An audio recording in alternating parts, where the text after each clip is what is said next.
నమస్తే రమగారు. నమస్తే జయ. రమగారు, ప్రతి ఒక్కరూ సుఖంగా, సంతోషంగా, ఆనందంగా ఉండాలని కోరుకుంటాం.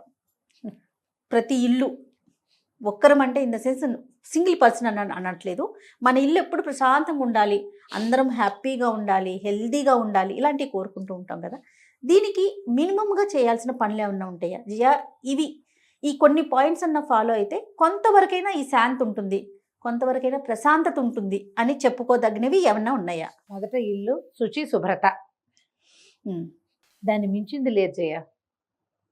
ఇల్లు శుభ్రంగా ఉండటం, నిద్ర లేచి మరుక్షణం పక్కలు మడత పెట్టేయటం, పాచి పక్కలు, పాచి ఇల్లు, అంట్ల గిన్నెలు సింక్ నిండా, వాకిట్లో ముగ్గు గీకు లేదు, పోని ముగ్గే వేసే అలవాటు లేకపోతే శుభ్రం లేదు. ఎప్పుడో కిందటి నెల పండగకి కట్టిన తాటాకు మామిడాకులు అవి పువ్వులు వేళ్లాడుతూ ఉండటం, కొంపంతా దుమ్ము ధూళి ఉండటం, ఇవన్నీ శాంతిని పాడు చేస్తాయి. ఇవన్నీ ఇలా ఉన్నా కూడా నువ్వు నేను బాగుంటే బాగానే ఉండొచ్చు. కానీ ఈ ఇల్లంతా ఇన్ని రకాల నెగిటివ్ ఫోర్సులు ఉంటే నువ్వు నేను ఎలా బాగుంటాము? ఉరికోడుకుంటూ కదా. బేసిక్ రూలు శుచి శుభ్రత, తర్వాత నిదానము నెమ్మది. మనుషులకి దబా దబా దబా పనిచేసి అన్ని విసిరేసి ఎడాపెడా సింక్లో పడే అనగానే దవేళ్ళని పడేస్తుంటారు కొంతమంది పిల్లలు చేస్తారు. అన్ని కొంతమంది ఉంటారు మొత్తం సింక్లోకి తోసేసి, ఆ తోసేటప్పుడు అయ్యే శబ్దము అసలు అలక్ష్మి. అదే జ్యేష్ఠాదేవికి ఆహ్వానం పలుకుతుంది. గిన్నెల చప్పుడు, ఒట్టి పాత్రల చప్పుళ్ళు, అంట్ల గిన్నెలు ఉండటం, కిచెన్ శుభ్రంగా లేకపోవటం, పాత వస్తువులు ఉంచుకోవటం. రమ్మగారు, పాత కూడా అది వచ్చింది ఆగలేకపోతావు నువ్వు. ఎందుకంటే మార్నింగ్ మాకు ఇంట్లో డిస్కషన్ వచ్చింది అనమాట. ఇంట్లో అవి ఉన్నాయి ఇది తీసేయాలి అవి తీసేయాలి అట్లా. అందుకు అసలు ఈ టాపిక్ తీసి నువ్వు ఇల్లు మారేటప్పుడే సగం ఇల్లు ఖాళీ చేసేయాలి నువ్వు. నేను కూడా అంతే చేసేదాన్ని చేయ. మేము ఇల్లు మారేటప్పుడు, ఇల్లు మారేవు చాలా సంవత్సరాలు, దాదాపుగా మా ఈ 30+ ఇయర్స్లో 23 ఇయర్స్ దాకా తిరుగుతూనే ఉన్నా మేము. ఇల్లు మారేవు చాలా, ఇల్లు 6-7 ఇల్లు. ఏ ఇల్లు మారేటప్పుడైనా సరే నేను ఇన్ని బట్టలు పడేసేదాన్ని, ఎవరో ఒకళ్ళు మామూలుగానే నాకు ఇచ్చేసే గోల ఎక్కువ. అవును, ఇచ్చేసేదాన్ని, పాత సామాన్లు తోసేసేదాన్ని, బాగా ప్రీతిపాత్రమైనవి మా నాయనమ్మది అమ్మది అన్ని అదోటి ఇదోటి గుర్తుగా, పిల్లల పాత చొక్కాలు ఒకటి గుర్తుగా అంతే ఉంచుకుని అన్నీ తీసేసేదాన్ని ఎప్పటికప్పుడు. మేము మా సొంత ఇంటికి వచ్చిన ఈ 9, 7, 8, 9 ఏళ్లలో మా ఇల్లు చెత్త పేరుకుపోయిందని నేను ఫీల్ అవుతా. అక్కడికి నేను తీసేస్తూనే ఉంటాను. అయినా సరే ఇప్పుడు ఎక్కడికైనా వెళ్తామా, వెళ్ళిన దగ్గర నుంచి ఇప్పుడు నాకైతే శాలువాలు, నేను అనుకుంటా నేనే అప్పుడప్పుడు వెళ్ళేదాన్ని, నాకే ఇన్ని శాలువాలు వస్తాయి. అన్ని ప్రోగ్రాములకు తిరిగే వాళ్ళ ఇంటి నిండా శాలువాలే. అనంతం అదే చెప్తారండి, ఇంటి నిండా శాలువాలే జయ. అసలు ఏం చెయ్యాలో అర్థం కావట్లేదు. శాలువాలు, బుక్స్ అట, పుస్తకాలు కూడా ఉంటాయి నా దగ్గర కూడా, అదే గోల. అయితే నేను విజయవాడలో నాకు ఇది ఇచ్చారు కదా, జీవన సాఫల్య పురస్కారం ఒకటి ఇచ్చారు, వసుమతి మాధవ స్మారక అవార్డు. ఆవిడ ఉన్నారు వసుమతి గారు, చెప్తాను ఇది ఏమంటారంటే, జీవన సాఫల్యం అని వసుమతి అని ఆవిడ రైటర్, వసుమతి గారు, చెలసాని వసుమతి గారు. ఓకే. వాళ్ళు ఎవ్రీ ఇయర్ రైటర్స్కి 2 అవార్డులు ఇస్తారు, 2 రైటర్లకి ఇవ్వాలి. ఆవిడ పెద్దవారు అయిపోయారు కానీ వాళ్ళ అబ్బాయి చెలసాని రవి గారు దీన్ని ముందుకు తీసుకెళ్లారనమాట. దాని మాన్ల వాళ్ళ అమ్మగారు ఉన్నన్నాళ్ళు అమ్మ సంతోషం, ఆవిడకి ఇష్టము, ఆవిడ రైటర్ అవ్వటం వల్ల అలా ఉండేది ఆవిడ మనసు. చెలసాని వారు విజయవాడలో అందరూ శాల్వాలు ఇస్తారండి అని చెప్తే ఆయన చక్కగా మంచి కాటన్ చున్నీ తెప్పించి ఇచ్చారు, కలంకారీ చున్నీ. బాగుంది రమ్మగారు, బాగుంది. మీరు వేసుకోకపోతే నేనున్నాను. నేను అదే అనుకున్నాను అనమాట, ఎవరో పిల్ల వచ్చింది ఆ పిల్లకైనా ఇవ్వచ్చు, కనీసం ఆ కాటన్ చున్నీ నాకే ఎప్పుడో ఒకప్పుడు ఉపయోగపడుతుంది, వాడుకుంటాను. అదైనా లేకపోతే ఇలాంటి వాళ్ళు ఎవరో ఒకరు కదా. శాల్వాలు ఎక్కడికైనా వెళ్తామా, వాళ్ళు ఎవరైనా వచ్చిన వాళ్ళు కూడా ఓ శాల్వా కప్పుతుంటారు. ఈ శాల్వాలన్నీ ఏం చేయాలి, అందులో చలిని ఆపేవి వాటి ఏమి ఉండవు, మెరుపులు బోల్డన్ ఉంటాయి. సరే ఇది పక్కన పెట్టు. ఈ ఇళ్లలో పాతవి, పనికిరానివి, ఉపయోగపడనివి, సంవత్సరాల తరబడి నిలవ ఉండేవి వస్తువుల్ని తగ్గించుకోండి. ఇల్లు ఖాళీగా తెరిపిగా ఉంటే కొంత శాంతిగా ఉంటుంది. మనుషులు ప్రవర్తనలు, మన ఉద్దేశాలు, అభిప్రాయాలు అవన్నీ మార్చుకోవాలి జయ. మనం ఇంట్లో శాంతి ఉండాలంటే, ఇప్పుడు మనకి ఈ ప్రశ్న ఎప్పుడు వస్తుంది, ప్రశాంతత లేదు కాబట్టి వస్తుంది. అవును అవును. ఈ ప్రశాంతత లేకపోవటానికి ఏమిటి కారణాలు అని రాసుకున్నాం అనుకోండి లిస్టు, మనమే ఎక్కువ ఉంటాం అందులో. దాంతోపాటు ఈ ఇల్లు శుభ్రం లేకపోవటము, ఇల్లు మూసివేసేసినట్టు ఉండటము, ఇక్కడ దుమ్ము ఉండటము, సామాన్లు అతిగా ఉండటము, ఇంట్లో వెలుగు లేకపోవటము, ఇంట్లో ఎప్పుడు గొడవ ఉండటము, ఇవన్నీ కారణాలుగా మనకి తెలుస్తాయి. ఇంటి పరిసరాలతో పాటు మనం కదరమ్మ గారు మనం ఉంటాం కాబట్టి ముందు ఇల్లు ఖాళీ చేసేయండి ఫస్ట్.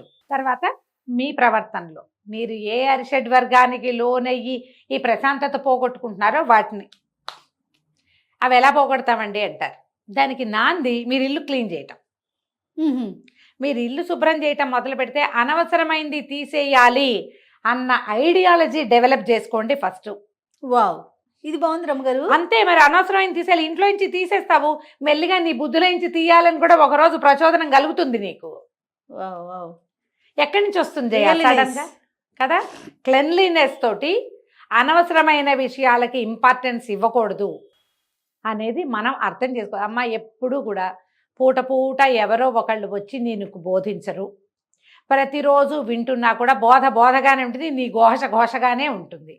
బోధని లోపలికి ఎక్కించుకోవాలి. పుస్తకాల్లో బోళ్ళని ఉంటాయి, అది మస్తకంలో ఉండాలిగా ముందు మనకి, అంతేగా కదా? ఈ ఐడియాలజీ ఇలా పెట్టుకోండి, అప్పుడు మీకు ప్రశాంతత ఆటోమేటిక్గా వస్తుంది. అవతల వాళ్ళు అరిచి కేకలేస్తారు, కాల్ చేస్తారు. మీరు నిశ్శబ్దంగా ఉండటానికి చూడండి కాసేపు, వాళ్ళు తగ్గుతారు. మీరు కూడా అరవకుండా ఉంటే కొంత గోల తక్కువగా ఉంటుంది. అవతల వాళ్ళకి ఆలోచించేందుకు కొంత అవకాశం లభిస్తుంది, మీకు కూడా కొంత ఆలోచించుకునేందుకు సమయం లభిస్తుంది. ఆటోమేటిక్గా ప్రశాంతత వస్తుంది.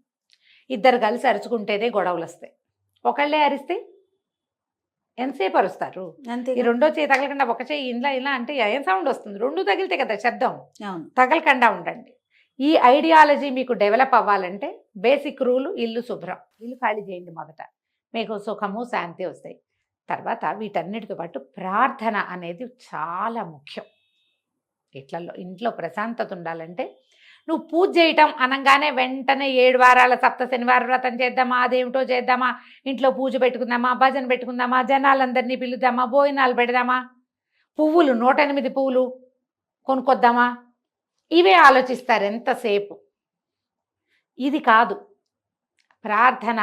మీలో మీరు, మీతో మీరు, మీకోసం మీరు మాత్రమే చేసేది. ప్రశాంతంగా దేవుడి దగ్గర కూర్చోండి. దేవుడి మందిరం నిండా బొమ్మలు పేర్చకండి, వచ్చిన ప్రతిదాన్ని అందులో పెట్టకండి. బాగా ఇష్టదైవాన్ని పెట్టుకోండి. 4 పువ్వులు, 2 పువ్వులు పెట్టండి చాలు.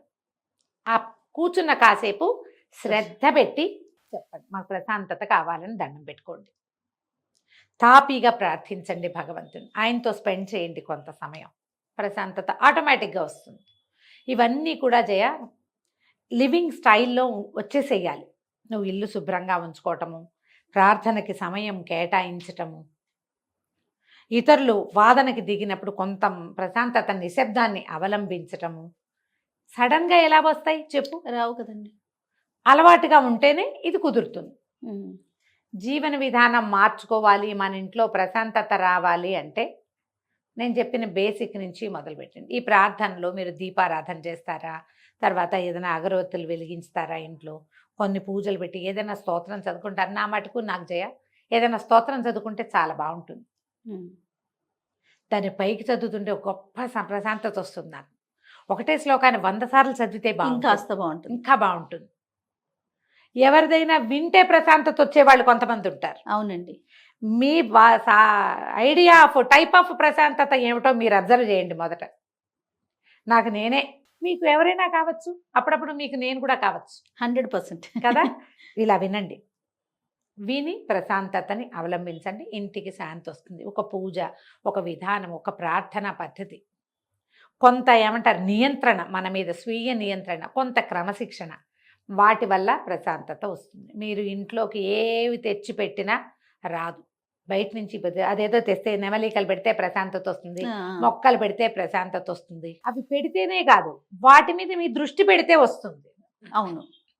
తెచ్చి మొక్కలు పెట్టుకుని మీ దారిని మీరు కొట్టుకుంటే కాదు, ఆ మొక్కలకి పీస్ ఆఫ్ మైండ్ ఇవ్వాలని ఒక మైండ్ సెట్ ఉండాలి మనకి. అవి హాయిగా పెరగాలంటే మన ఇంట్లో దుమ్ము లేకుండా ఉండాలి. వాటికి రోజు నీళ్ళు పోయాలి, వాటికి కొంచెం శుభ్రంగా ఆకులు తొడవాలి, వాటికి టైం పెట్టాలి. అప్పుడు మీ బుర్రలో ఉన్న క్లట్టర్ ఆటోమేటిక్గా పోతుంది. ఇలా ఆలోచించండి, ప్రశాంతత వస్తుంది ఆటోమేటిక్గా. తప్పకుండా రమ్మగారు. నమస్తే. నమస్తే.